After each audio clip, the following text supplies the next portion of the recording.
Hello, hello. Good afternoon. Good morning. My name is Willa Mamet, and I am speaking to you from my kitchen in Oakland, California.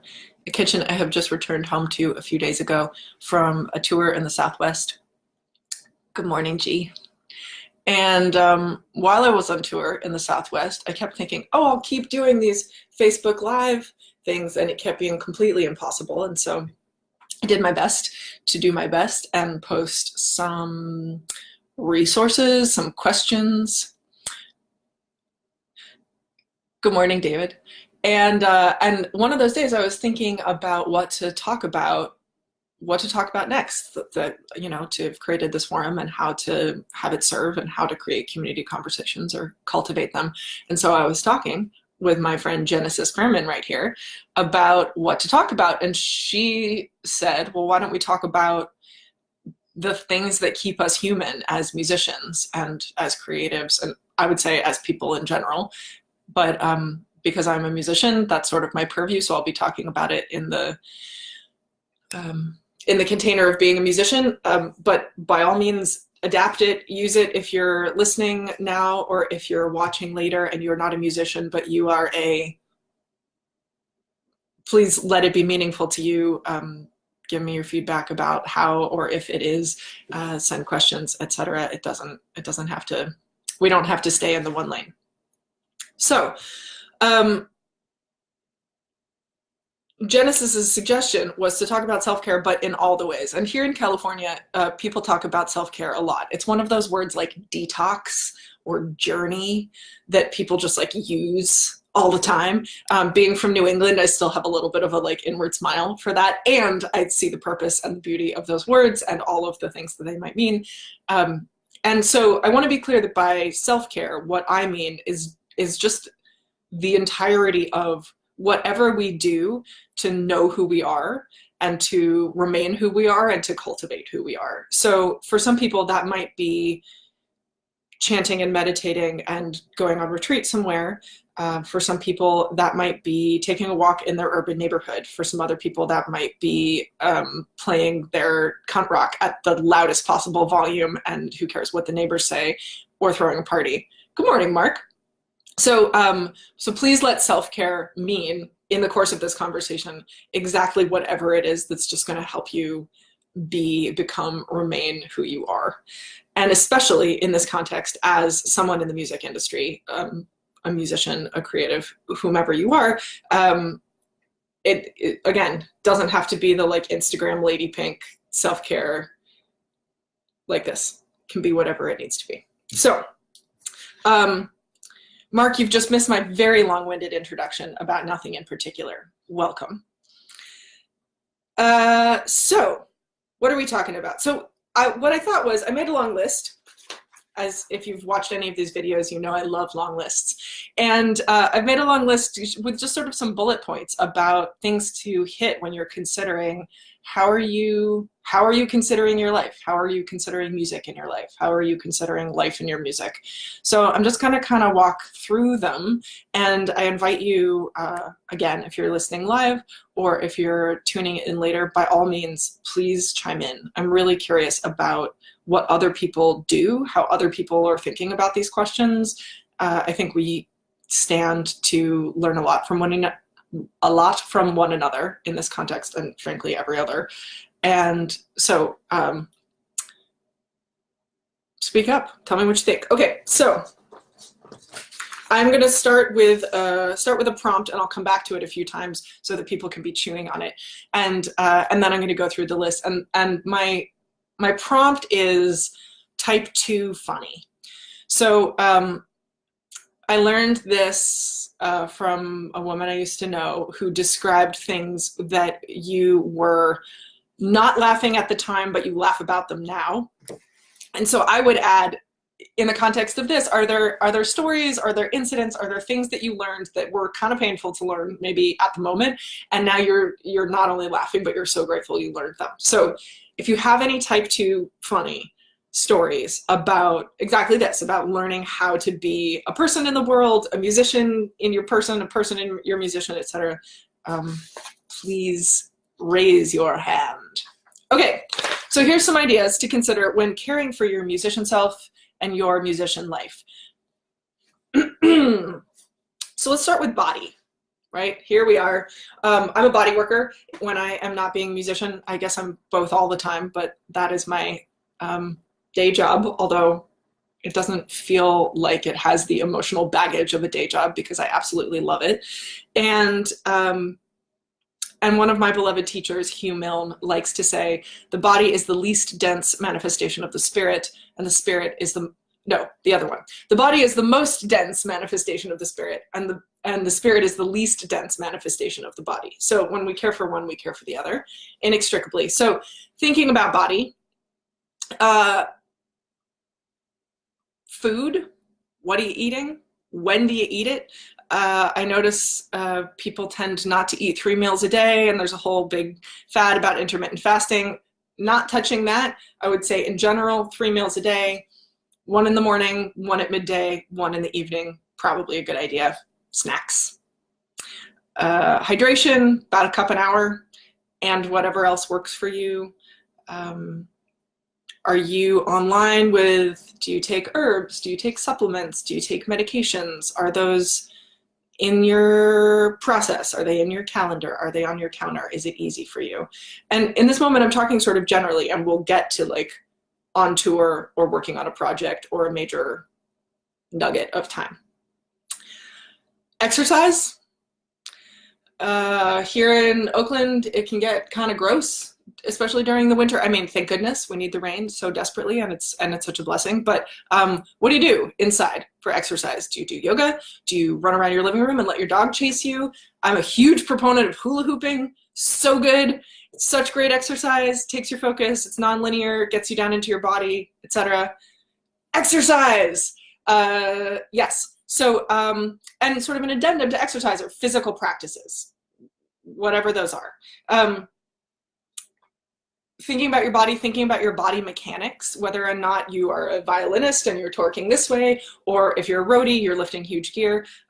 Coming back to the idea of a little bit of self-reflection about how you're using your body every once in a while can be a great stopping point. You know, like once every couple weeks, how's this going in here? Just kind of check in. And if you don't know about body mechanics, give me a little ping and I will find some resources about how to think about that. I'm going to write resources right here in handwriting that I do not read because I can't read my own handwriting. I should have been a doctor, alas. Do you get body work? Do you have any kind of complementary medicine? Being a body worker, I definitely accept trades. Depends, you know, if it's something I need, but by all means, go and ask if you think you need that and if you want to get that in your life. Go make some community. Speaking of community, excuse me, the cat is at the door.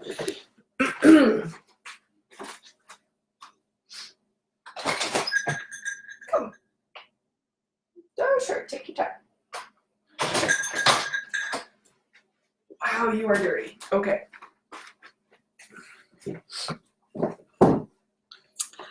Yes, so rest and recovery. Thank you, Genesis. That was actually one of the next things on my list. So here's Genesis saying, allowing for time for rest and recovery from playing, from exercising. She is a weightlifter of wild skill, so she's talking about like very heavy duty recovery, and give yourself that kind of consideration for whatever it is you're going to do.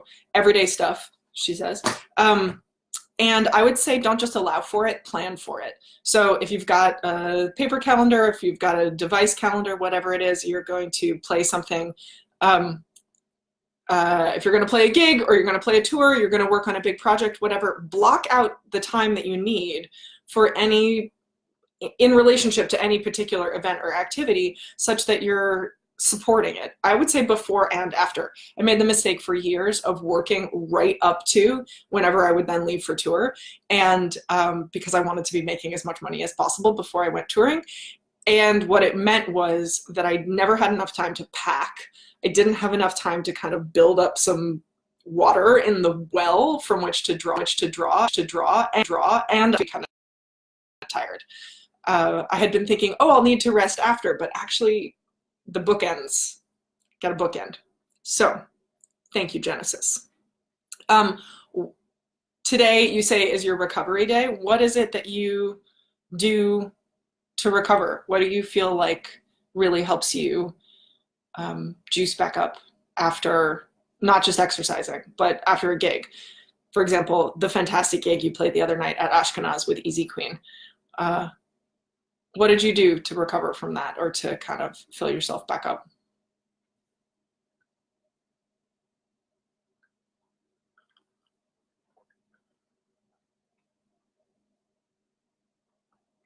Well, while we are waiting,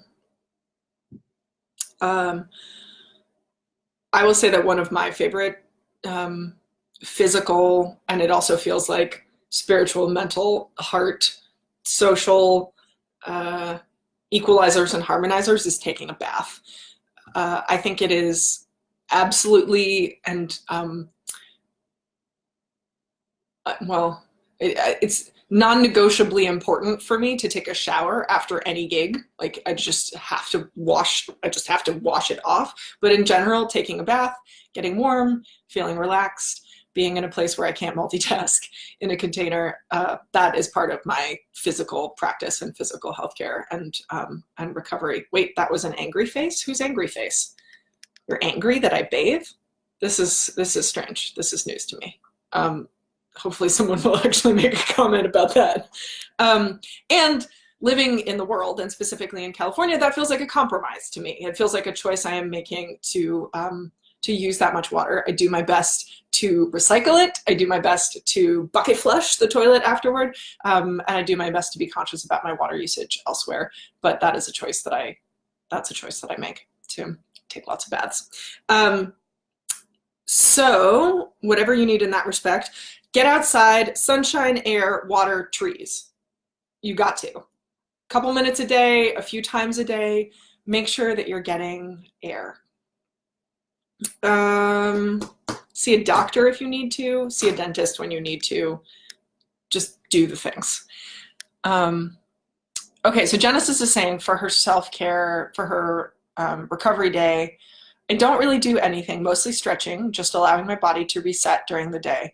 Yesterday I had 2 back-to-back workouts and basically destroyed my body. Okay, don't destroy your body. That's where your heart lives. And also I need you for that gig on April 18th at the Lost Church. What do you do? Is there anything in particular, Genesis, that you do, or any other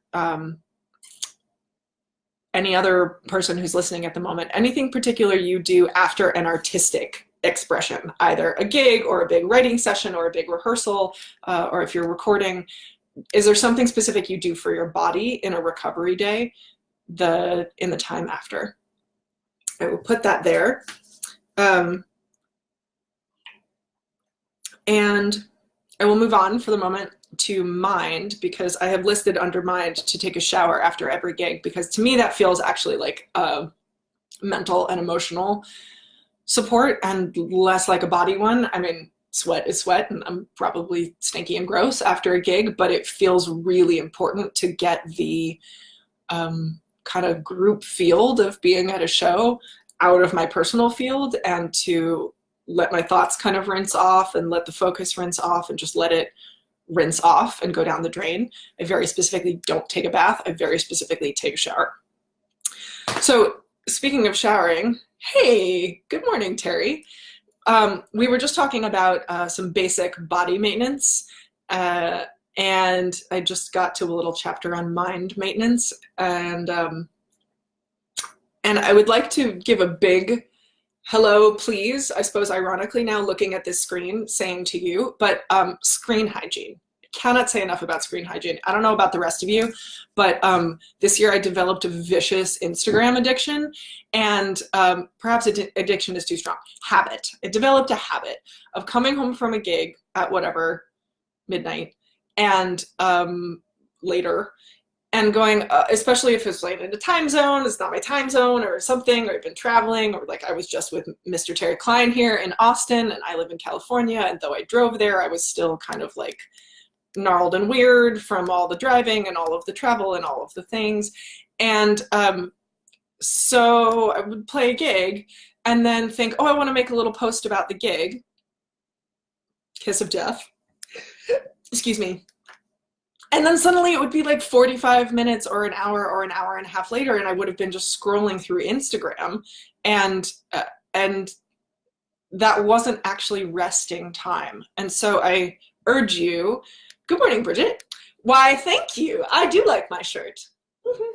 I'm just going to move this so that my tatas and the attending text are more available to you all. I was wasting that time, right? I wasn't actually resting. I wasn't actually recuperating, and probably I was just falling into a hole. And so I urge you to think about, especially in moments when you really need your focus and really need your clarity and really need your channel open, like if you're working in a concerted period of writing or a concerted period of performing, don't spend too much time on these fucking machines, right? They are multi-edged swords, great for connection, and also they will steal our lives and take our humanity. That's just real.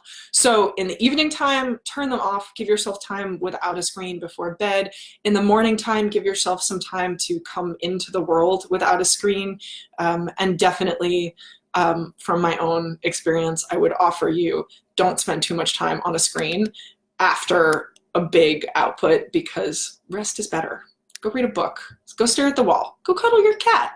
Cuddle someone else's cat, assuming the cat's okay with that.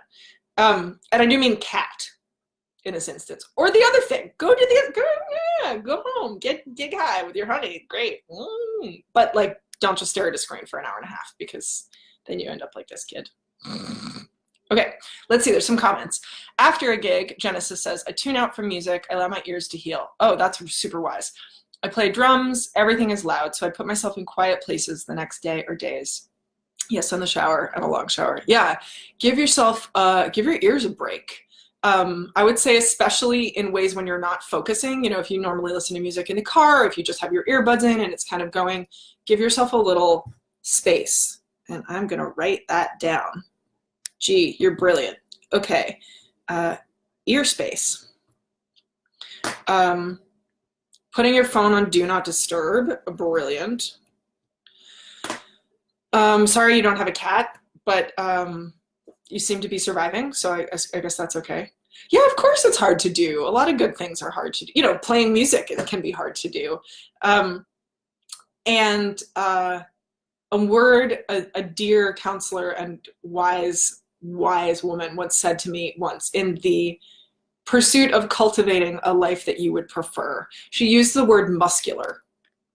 And I really appreciate that. I tend to just throw my whole mind and my whole weight and my whole focus at something, and sometimes that doesn't feel somehow like enough. I don't know.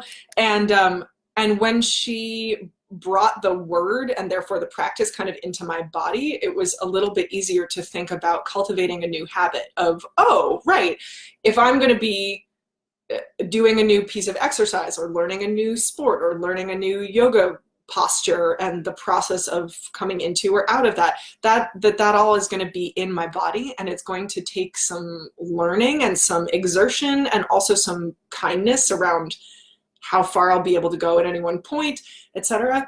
And so with any habit, allowing oneself to consider the muscularity of it, the growing even of a new muscle. Oh, all these beautiful crows just went by.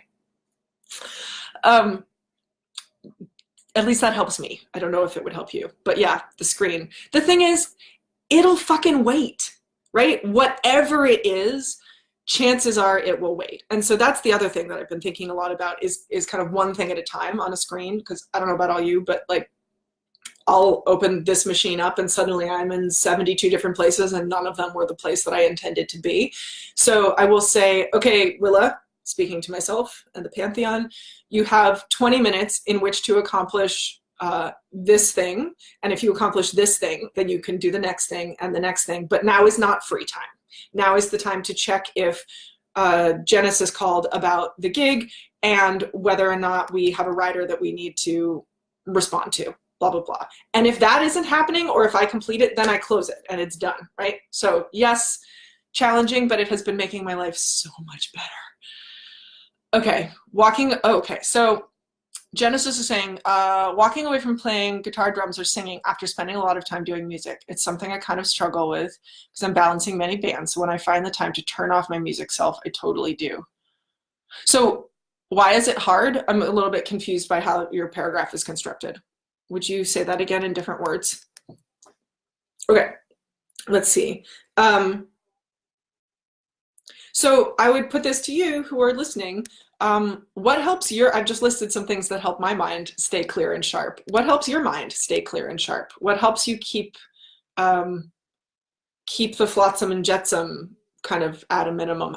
Also, why does flotsam always get to go first? Seems kind of unfair.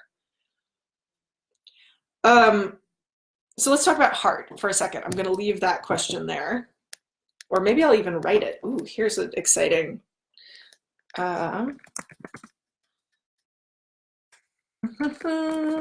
question for y'all. What helps you stay clear and sharp? Helps your mindy mind stay clear and sharp. I will just put that there. Okay. Also, for those of you who have just joined us, I started at the top of the hour with a question about your type 2 funny stories. Hey, E, I'm so happy to see your face. Checklists, totally. Okay, let's add that. Checklists and to-do lists also, I feel like, can be a particular kind of hair shirt, though. Heather, thank you so much for mentioning. Because again, we can get sort of swimmy in them. So sometimes what I do is I'll write down absolutely everything I can think of that has anything to do with anything, including like getting my gutters fixed or weeding the garden or like my, you know, getting the weird bits off of my cat because he's a dirty outdoor cat, and then everything to do with my career and everything to do with my family, blah, blah, blah. And then I'll separate them onto different pieces of paper because I like paper. So here's a list for home, here's a list for immediate career, here's a list for far away career, etc. And then if I know I have a little bit of time to do, for example, an outdoor project, I'll take the outdoor list, I'll pick something, I'll go do it. Like that. Okay, so in response to what keeps your mind clear, Bridget Boyle has said, meditation, hallelujah. Writing in the morning, absolutely. Reaching out to people when I feel stuck in my head, writing a song, going for a walk in the woods, practicing scales on guitar and piano, and very detailed checklists. I am so surprised that you find practicing scales not, well, maybe I'm making an assumption, but I see, to me, making myself sit down to practice scales is like so deeply much harder than turning off my phone. It's just like I will like volunteer for a hospital teaching round splenectomy before I start doing scales. But maybe I shouldn't paint myself in the corner. Brain dumps.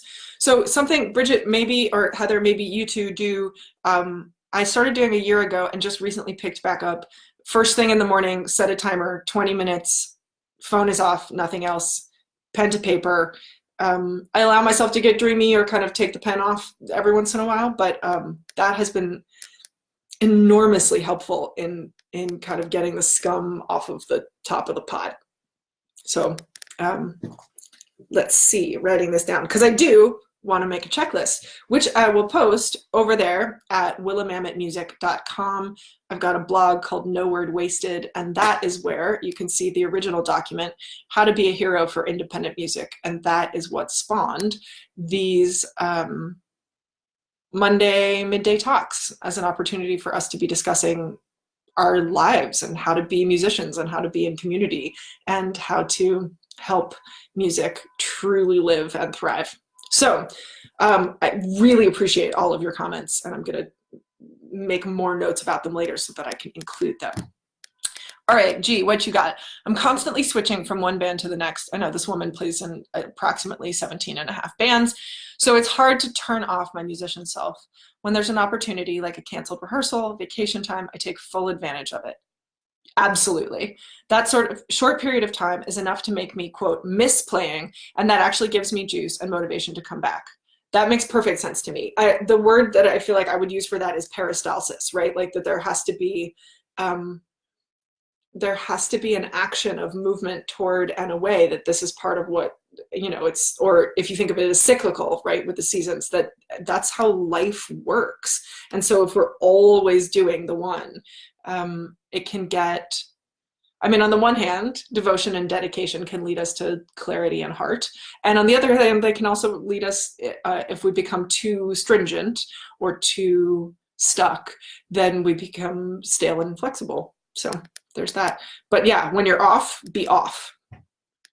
Um, oh yeah, Bridget is mentioning if you would like to buy a Dillbilly t-shirt, there is a link right there. I just went and saw Dillbilly and their band play at the Claremont Library on Sunday, and it was so marvelous. It was just beautiful rainy day and four beautiful musicians making beautiful music. And so I bought this fancy t-shirt, and I'm so proud to be wearing it today. So let's see what's next. Good morning, Jill. So what keeps your heart open? And I'm going to write this here too. Question for y'all. What keeps our heart open? And this might have a lot of overlap with what keeps your mind clear and what keeps your body happy. Because, as I said, at least from my cosmology, they're not separable. And if you think that they are, come get some body work because you probably need it. Hey G, I like my shirt too. Thank you. Yeah, what are the things that keep your heart full, that keep the well of your contentedness and your ease and your happiness and your engagement with your life? What keeps that full? Is it other music?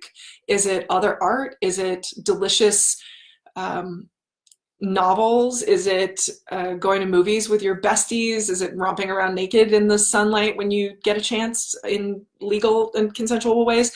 What is it that just gives you delight such that you're buoyed in life? And when do you have the time? When do you make the time to ask yourself that? Because even if we're not making wild strides in that direction, asking the question, like Emily Zisman, who just joined us, is a beautiful singer-songwriter and has been planning for quite some time to turn towards that in a very full way. And so she's been really, and I hope, Emily, that this is not that this is okay, as I know you have shared widely that this is part of what you're doing in the world, but I hope I'm not overstepping my bounds in saying so. But it's been so beautiful, as your friend and someone who loves you and loves your music, to watch you turning towards asking the question, what is filling my heart? What is my joy? What am I here about? What really makes me want to get up in the morning? What makes me happy when I fall asleep at night? So yeah, so this is a question for all of you. Please, by all means, do some of this, and tell me, what is it that keeps your heart open, right? And also thinking about this, I've been spending a lot of time in I've been having this weird habit recently of waking up really just deathly early in the morning, and so then I go wherever I am, roll up a towel or a yoga mat and kind of have it behind me, ending right about there and up like this. So it sort of looks like a stovepipe, and just hanging out on the floor and letting my chest open and letting my neck kind of drain. Because, doing this, either typing or on a keyboard, which I also do, or doing this, right? So much of this brings us this way, and so much of our modern life brings us this way. And what are we doing physically to give ourselves the space to have open arms? Adventuring, hiking, the beach, the mountains. Totally. Yes, absolutely, to all of these things. Thank you, Heather. And Emily, I see that it is true, and I see that it's terrifying, and I still bow to your heart so much. people used to use the word awful. The meaning has changed over the years, but it used to mean the awe isn't quite the same as terror, but the awe that one experiences, the terror that one experiences in the face of the sublime, in the face of the ineffable, in the face of God, in the face of uh, things beyond description. And I can see how moving towards a life of heart and a life of music, and especially in a world that isn't like, you know, Western American culture, or American slash Western culture is not, we're not particularly about heart. There's a lot of like expansion and kind of colonial acquisition and go west young man and etc. And not a lot of like, hey curly lady, of course, open your heart, go make music, adventure non-linearly, right? So so you are the right kind of pioneer, right? The one that doesn't dominate, but the one who goes out to be in communion. Good morning, Jan. Nice to see your name there.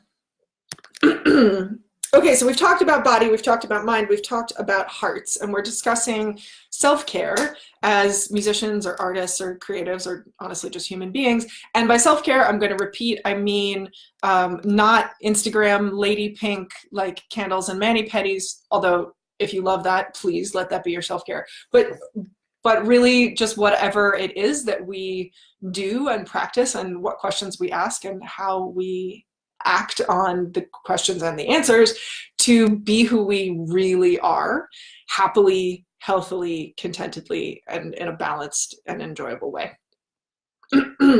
So let's see, we're like halfway done. God, I'm a talker. Okay.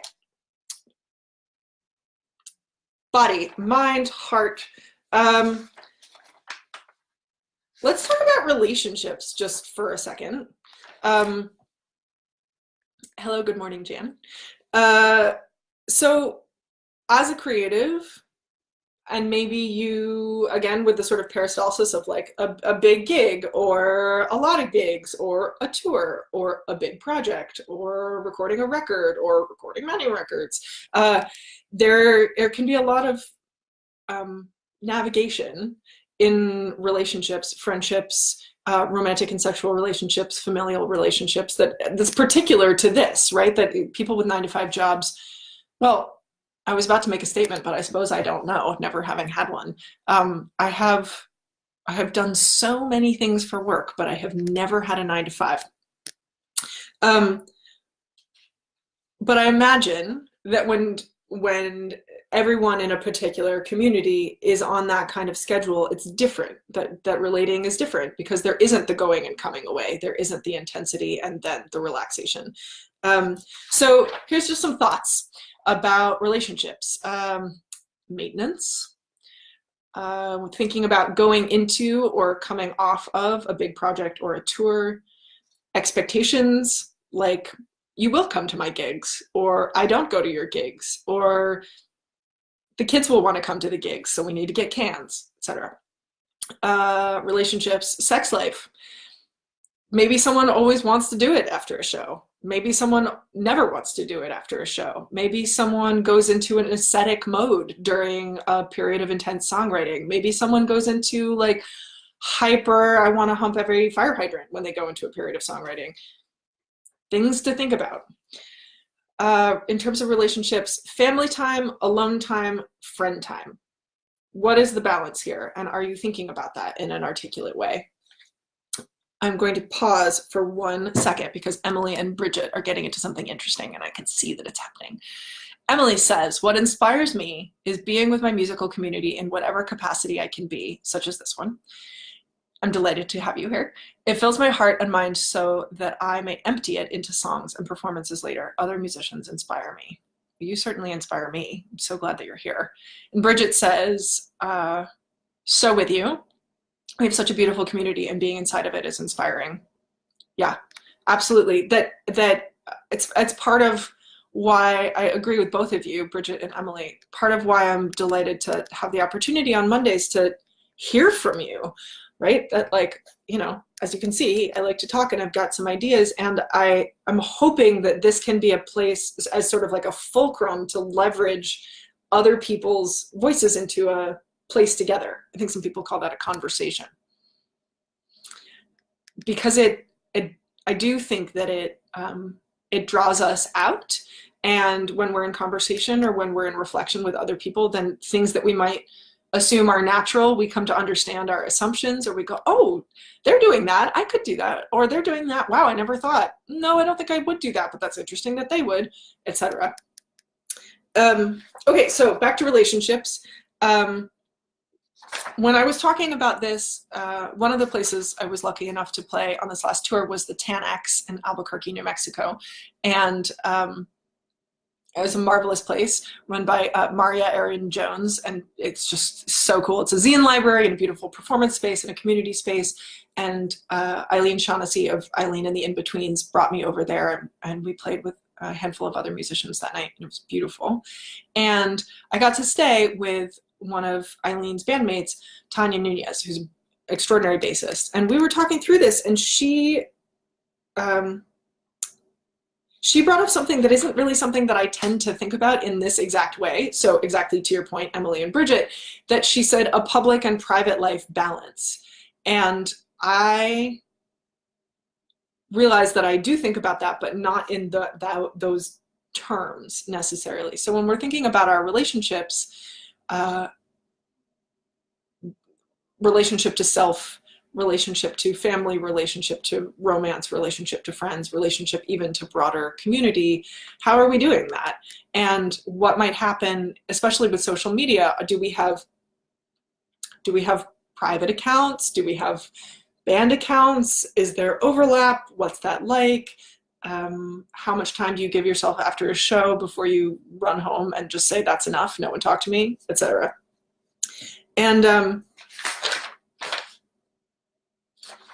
yeah, and I'm curious also, like, those of you, especially those of you who have just piped up about kind of community behavior, are there things that you find challenging or nourishing, or both? What do you find challenging? What do you find nourishing about being in community with musicians? And what do you find challenging? What do you find nourishing about being in community with people who aren't musicians? These are my next questions, and I'm going to write them right here.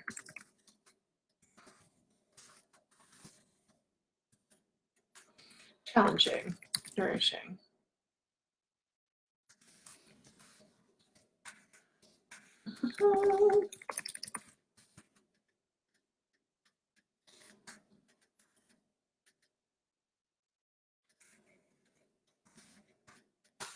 They're there.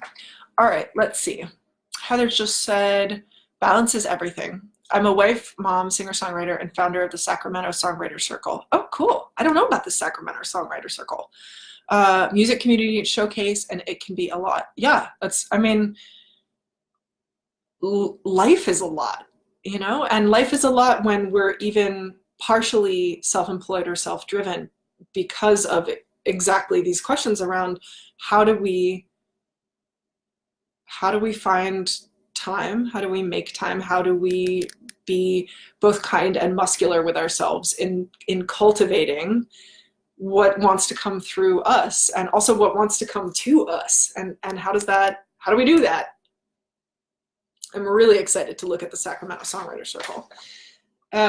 Okay, so speaking of which, here is a little segue to think about creative life. So gigging, touring, recording, writing, collaborating, rehearsing, practicing, and Genesis very specifically wanted me to include writer's block. What do you do about writer's block?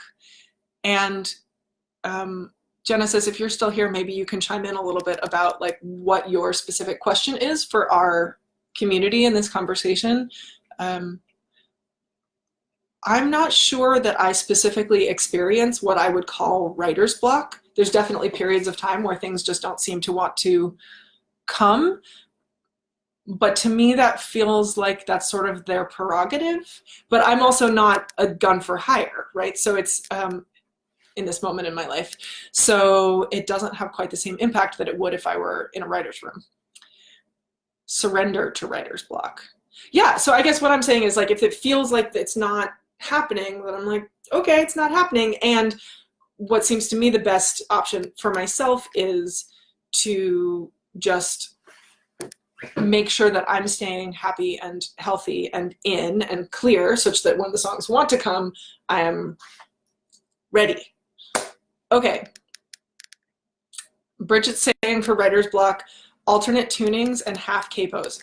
Okay, lady, you're fancy as hell. I don't even know how to think about that. Okay, I'm gonna come back to that. Alternate tunings. Okay, so the idea being to just try something wacky so it gets you like out of your own track. Is that right, Bridget? Yeah, okay, so Heather has just said people don't understand that music isn't a hobby. This is one that participated in leading to my divorce.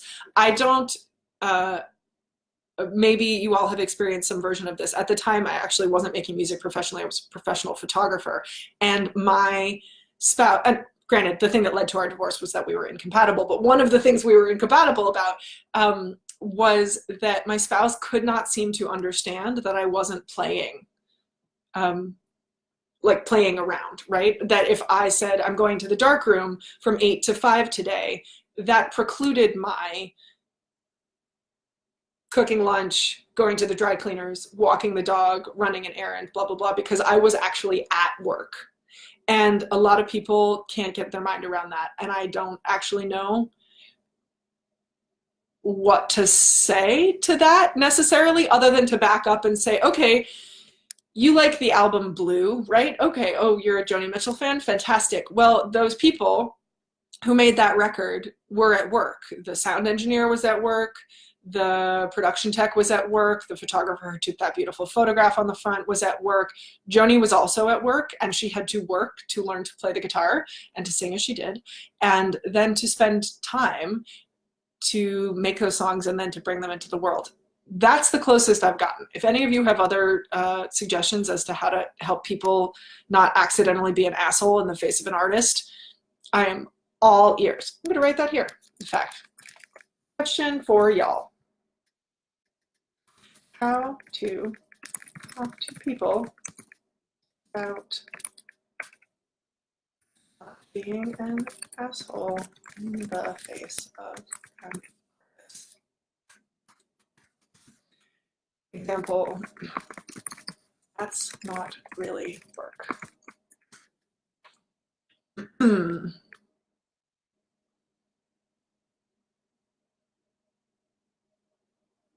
So let's see. Emily's saying, find it immensely humbling to be in relation to non-musicians. There are so many ways of being. So true. If I isolate myself to only being a musician, being with musicians, it becomes an echo chamber. Being witness to and enjoying the company of my friends who are teachers, engineers, scientists, etc., gives me much needed perspective and enriches my understanding of the human experience. Totally. Great for relatable storytelling and just being with humans in general. Absolutely. I completely agree. And like, it's nice to make music for your music friends, and it's also really lovely to have just the smorgasbord of community all together, right? Good morning, Cray. Alternate tunings. Oh, so Craven Kirk is offering alternate tunings are great. Songwriters can learn a great deal from writers and reading what people like Bradbury or other writers and poets say about the art of writing itself. Absolutely. And I think just storytelling, right? Storytelling at all, whether it is historical storytelling in the case of nonfiction, which is still telling a story, or if it is the generation of a story as in fiction.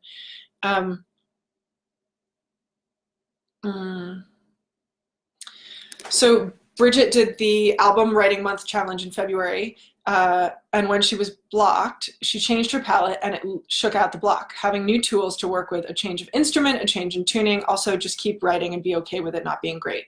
Totally. I think the firing the critic is absolutely wonderful. Speaking of other kinds of artists, I have been delighted recently to be working with a comic named Lucy Bellwood, who is fantastic. And she has a book called 100 Demon Dialogues. And it's all one-cell comics of her talking to her critic. And they are fantastic. I cannot recommend them highly enough. Okay. We have more of this to get to. And I think that we can do it. And I urge you, I'm just going to say here, for those of you who have just come or are just listening, this is another installment of How to Be a Hero for Independent Music. We're talking today about being human as a musician, as a creative, as an artist, but also as a person.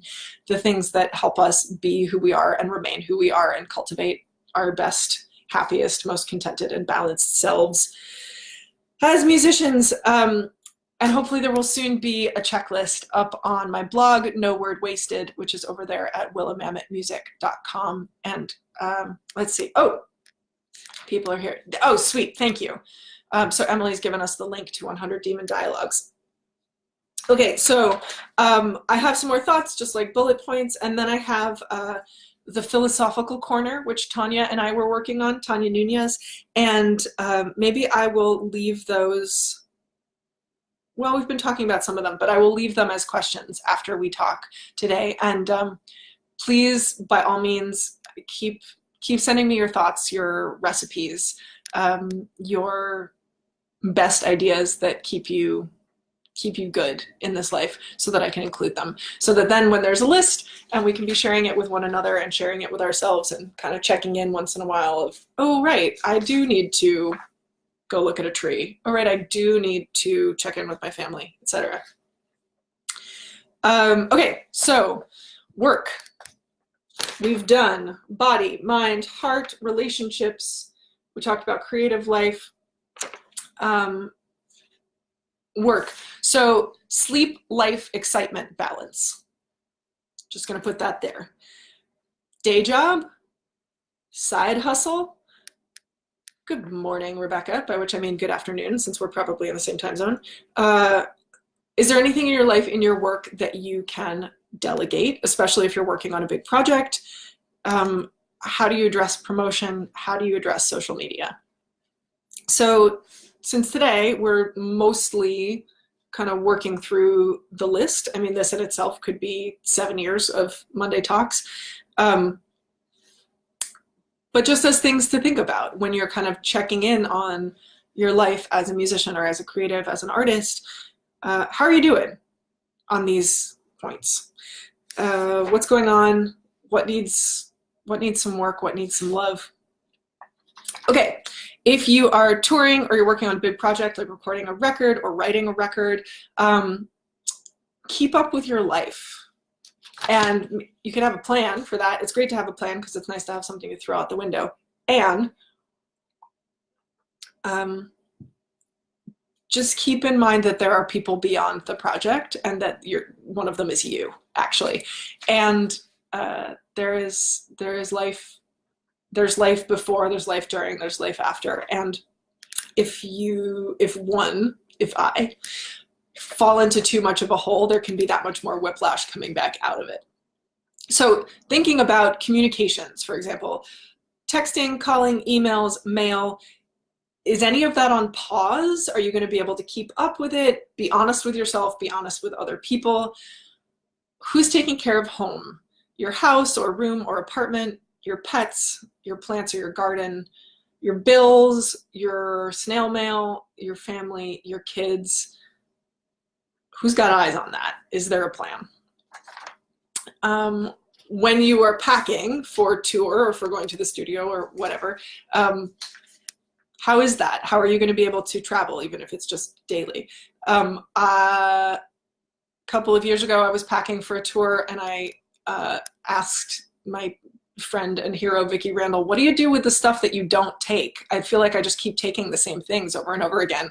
And she just kept replying, torch it. Torch everything. Torch everything else that isn't in your suitcase. You don't need it. Get rid of it. So it can be packing for a tour can be a time to consider what you actually need. Oh, so here's one that actually really matters to me, having just, good morning. Oh my goodness, here's everybody. Bennett, Crystal, Shelley, hi. Um, so we're talking about thoughts on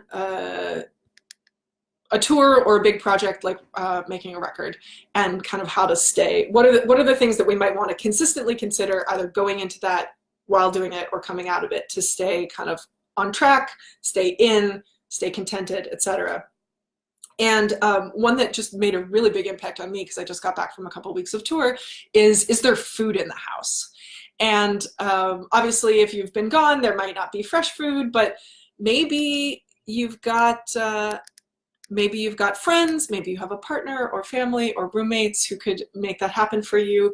At the very least, I would say make sure you've got some things that you can eat no matter what, like pasta, gluten-free or otherwise, or a tin of fish if you're a fish eater, or even oatmeal or some nuts or some dried fruit, something around, so that when you land, the larder is not completely bare. I make huge batches of bone broth, and it made such a difference to come home and know that I could just take that out of the freezer. Excuse me. And it felt nourishing and grounding, and it felt like actual food after eating crackers for 20 straight days, and I felt a little bit like the crypt keeper inside my gut. Bone broth was amazing. Also, coming home from something, or while you're working on a big project, thinking about how you're going to feed yourself and making sure there is real food involved, even if it's, I know that at 6 p.m. every day I'm going to call for delivery and it's going to be this, and blah, blah, blah. To me, that seems like a major part of keeping things running. I don't know. Do any of you have thoughts about food, or in general, what you do on a big tour or a big project to keep yourself human? Let's see. I'm gonna write that here. Tour or project. How do you stay human? Etc. Yeah, meal prepping, absolutely. I'm going to write that here. So Tanya brought up something really interesting when we were talking about this. Okay, wait, pause for 1 second. So Emily, greens, absolutely. Like my diet is like mostly dark leafy greens with other stuff on it, and it is the one thing that I find the hardest to eat while traveling. So if anyone has any idea about how to actually eat cooked dark leafy greens while traveling in a way that works, I am all ears. Okay, back to the other thing. So Tanya Nunez brought up, especially on tour, dating safety and instincts about fans. So she had said she saw friends of a particular musical group that she was in, doing dating appy type stuff while they were wandering around. And it's, I mean, who knows if it's actually less safe than doing it in your own hometown, but she felt like there was some kind of like sketchier scenarios about like spending the night or going away or blah, blah, blah, things to think about. And do people know where you are, right? Especially when you're in a wild town.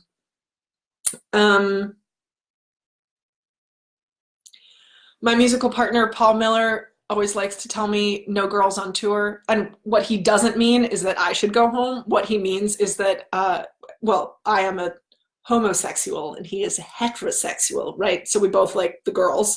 And so he likes to say no girls on tour because it just confuses things. It gets the focus all funny. There's another person, and what are they doing? And are they part of the band, or are they like, can we ask her to do merch, or is that too much, or is she just, I don't, blah, blah, blah, blah. So that to me is a piece of wisdom from Paul. Also have learned there have been a few type 2 funny stories about that.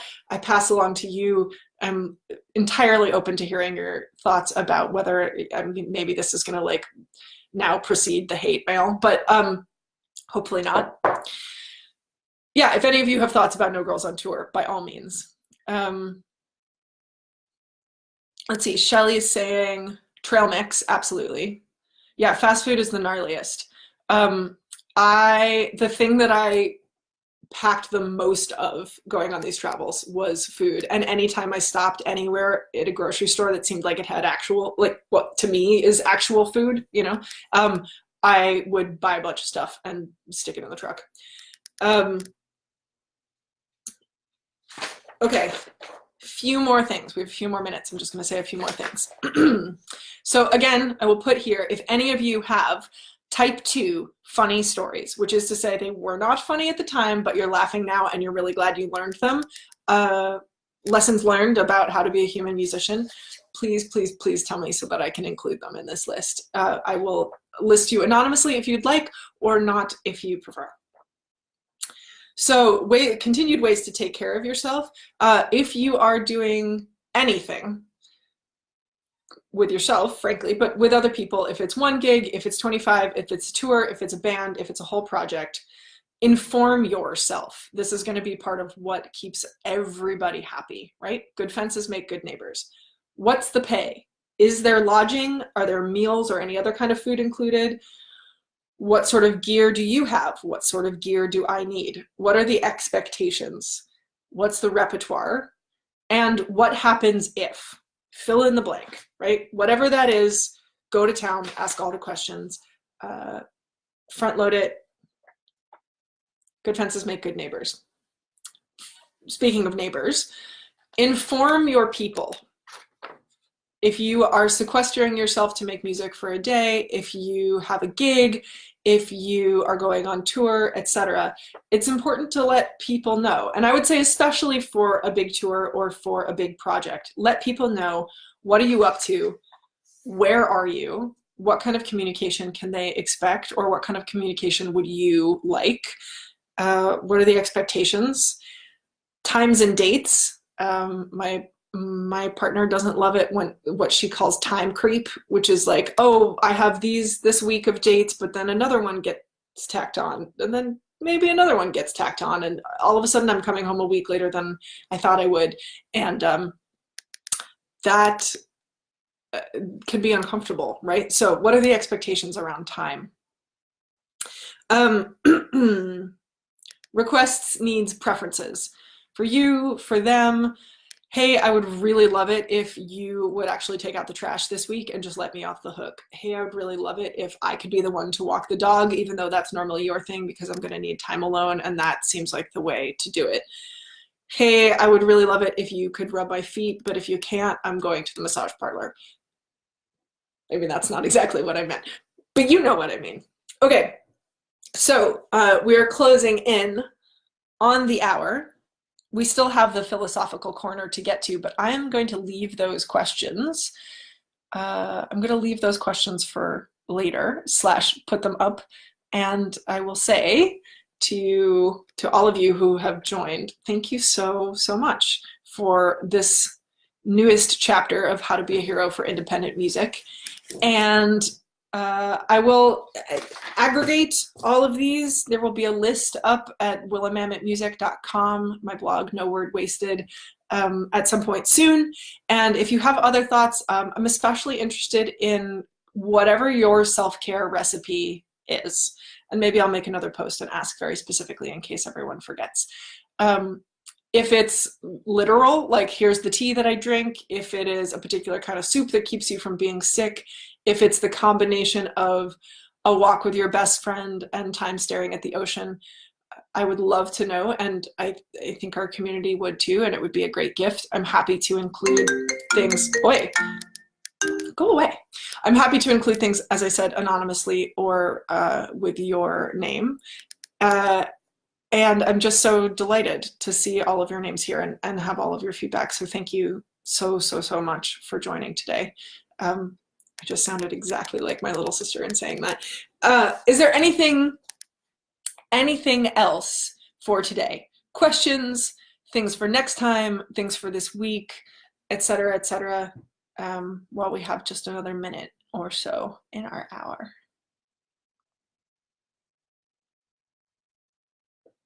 I'm going to sip my tea. I will say, while I'm waiting, I would really love for us to be supporting one another on social media in the best way possible. And so I've been making posts here and there about like, hey, what's your Instagram? Hey, what's your YouTube? Hey, blah blah blah. Go to fucking town on those. Tag everyone. Share them with your people. Blah blah blah. We can really do a lot of good for one another with the numbers, right? Which help. But also like I want to know what music you're making. I want to know what gigs you're playing. I want to know where to be finding information about the amazing things that you are doing. And it is so completely possible to just miss shit because there's so much. I mean, there's so much trash, but there's also so much good stuff, right? So it's possible to miss. So hang out. On my page, I put them on my personal page sometimes too, but here at Willa Mamet Music, by all means, please participate and please share so that we can be helping one another to be making more beautiful art and hearing more beautiful music and just weaving this beautiful community. Makes me so, so happy. So on that note, since nobody responded, I will say thank you for tuning in for another How to Be a Hero for Independent Music. And I will see you next Monday at noon Pacific time. And be well, go listen to something amazing, have fun making music, and I send you a giant hug from Oakland.